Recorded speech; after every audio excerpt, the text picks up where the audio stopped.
Hi hello అందరికీ నమస్తే. మరో రివ్యూతో మీ ముందుకు వచ్చేసింది శనివాలి. తెలుగులో వచ్చిన స్ట్రైట్ కోర్టు డ్రామా సినిమాలు ఎన్ని అంటే చెప్పడం కష్టమే. వకీల్ సాబ్ లాంటి చిత్రాలు వచ్చినప్పటికీ అది ఓ రీమేక్ గా గుర్తుండిపోతుంది. ఆ గ్యాప్ ను ఫిల్ చేస్తూ ప్రేక్షకుల్ని ఎక్కడా తలతిప్పనివ్వకుండా థియేటర్లో కూర్చోబెట్టే ప్రయత్నం చేసిందే తాజాగా వచ్చిన కోర్ట్ సినిమా.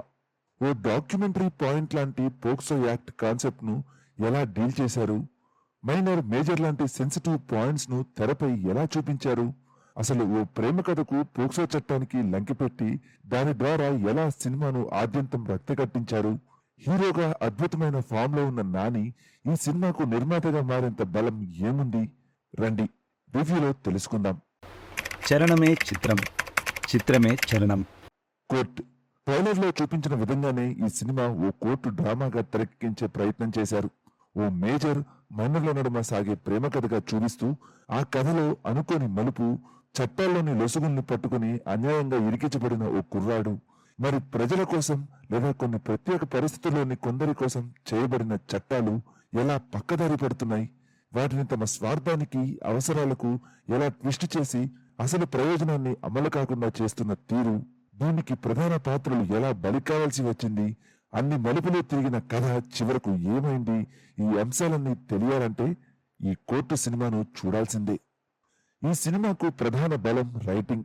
సినిమాలో చూపించే ప్రతి పాత్ర తెరపై కథను ముందుకు తీసుకెళ్లేదిగా ఉండేలా రాసుకున్న తీరు నిజంగా మెచ్చుకోవాల్సిందే. ఏ క్యారెక్టర్ కూడా అనవసరం అనిపించరు. ఇక బలమైన రైటింగ్ కు సరైన కాస్టింగ్ కూడా తోడైతే అదే కోర్టు సినిమా. ఈ సినిమాలోని అన్ని పాత్రలు సినిమా పూర్తయి థియేటర్ బయటకు వచ్చాక కూడా మన మెదడులో కదులుతూనే ఉంటాయి. ఆ పాత్రల్ని పేపర్ పై డిజైన్ చేయడంతో పాటు తెరపై సరైన ఎంపిక చేసిన ప్రతి ఒక్కరిని అభినందించాల్సిందే. ఈ సినిమాలో అందరూ మాట్లాడుకుంటున్న క్యారెక్టర్ మంగపతి. ఆ పాత్రలో శివాజీ నిజంగానే జీవించేశారు. ఇంకా చెప్పాలంటే చూస్తున్నంతసేపు ఓ ఫ్రెష్ ఫీలింగ్ ను తీసుకొచ్చారు. ఇలాంటి విలనీ తరహా నెగిటివ్ షేడ్స్ ఉన్న పాత్రలు రావు రమేష్, రాజీవ్ కనకల లాంటి వాళ్ళు చేసినా అద్భుతంగా పేలతాయి. ఎందుకంటే ఆ పాత్రను డిజైన్ చేసిన విధానం అలాంటిది.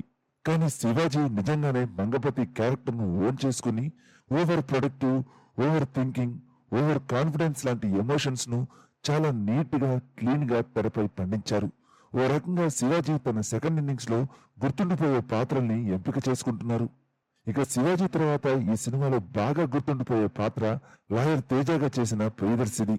ఒక్క ఛాన్స్ కోసం ఆతృతగా ఎదురుచూసే తెలివితేటలున్న లాయర్ గా ఆ ఛాన్స్ దొరికినప్పుడు తన బలహీనతల్ని అధిగమించి కేసును టేకప్ చేసే వ్యక్తిగా ప్రేక్షకులు బాగా కనెక్ట్ అయ్యే పాత్రను పోషించారు ప్రియదర్శి. కాకపోతే సెకండ్ హాఫ్ లో తన పాత్రలో ఇంకొంచెం ఫోర్స్ ఉంటే బాగుండేదని మా వ్యక్తిగత అభిప్రాయం.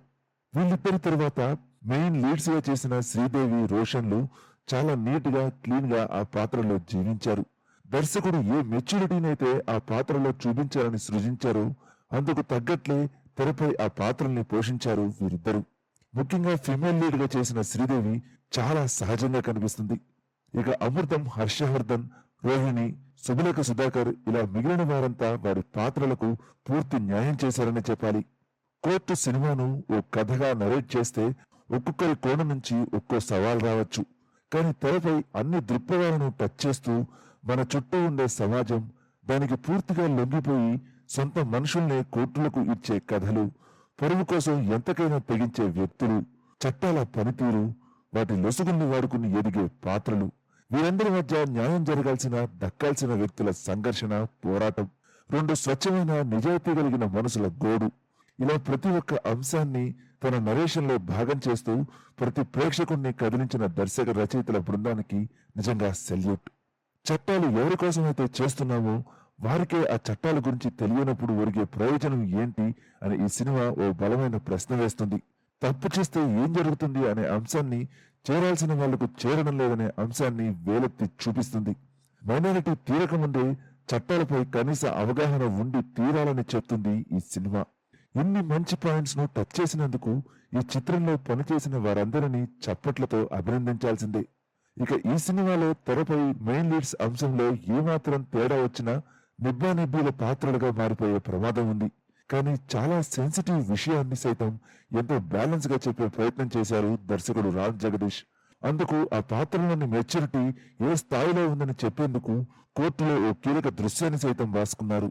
ఈ సినిమాకు మరో ప్లస్ పాయింట్ ఎడిటింగ్. ఎక్కడా కథలో పట్టుపోకుండా దర్శకుడు చెప్పాలనుకున్న పాయింట్ విజన్ చెడిపోకుండా ఎంతో నేర్పుగా కట్ చేశారు. అందుకు ఎడిటర్ కార్తీక శ్రీనివాస్ ను అభినందించాలి. ఇక విజయ్ సేతుపతి నటించిన మహారాజా సినిమాకు కెమెరా వర్క్ చేసిన దినేష్ పురుషోత్తమన్ కెమెరా వర్క్ కూడా చాలా బాగుంది. ముఖ్యంగా లైవ్ సీన్స్ అయితే ఇంకాస్త సేపు ఉండొచ్చు అనే ఫీల్ ను తీసుకొచ్చారు. ఇక కోర్టు సినిమాలో మరో మంచి విషయం మ్యూజిక్. ముఖ్యంగా ప్రేమలో అనే పాట ఇప్పటికే చాలా వైరల్ గా మారింది. దీనికి తోడు సినిమాలో వచ్చే బీజిఎం మరో పాట కూడా సందర్భానికి తగ్గట్లుగా ఉంది. విజయ్ బుల్గానన్ పాటలతో పాటు ఈ సినిమాకు కావలసిన స్కోర్ ను సైతం సరిగ్గా అందించారు. చివరిగా ఈ కథను నాని ఎందుకు నమ్మాడో, ఎందుకు ఓ సపోర్ట్ సిస్టమ్ లా నిలుచున్నాడో సినిమా చూస్తే అర్థమవుతుంది. ఈ సినిమాపై నాని పెట్టుకున్న అంచనాలు పూర్తిగా నిజమయ్యాయి. పైగా లిమిటెడ్ బడ్జెట్ లో కంటెంట్ ఓరియంటెడ్ సినిమాలు తెలుగులోనూ వస్తాయి అనే నమ్మకాన్ని మరింత పెంచారు నిర్మాతలు. ఫైనల్ గా కోర్టు ఓ మంచి సినిమాగా అనిపించడమే కాకుండా నేటి సమాజంలో అవసరమైన అతి ముఖ్యమైన పాయింట్ ను టచ్ చేసి వదులుతుంది. కొత్త సినిమాలు, కంటెంట్ బేస్డ్ సినిమాలు కోరుకునే వారికే కాకుండా మంచి సినిమాలు ఆస్వాదించే ప్రతి ప్రేక్షకుడికి ఓ మంచి చాయిస్ ఈ కోర్టు సినిమా. ఇది కోర్టు సినిమాపై సినివాలి అభిప్రాయం. ఈ సినిమా మీకెలా అనిపించిందో కామెంట్ చేయడం మర్చిపోకండి. మరోసారి మరో రివ్యూలో మళ్ళీ కలుద్దాం.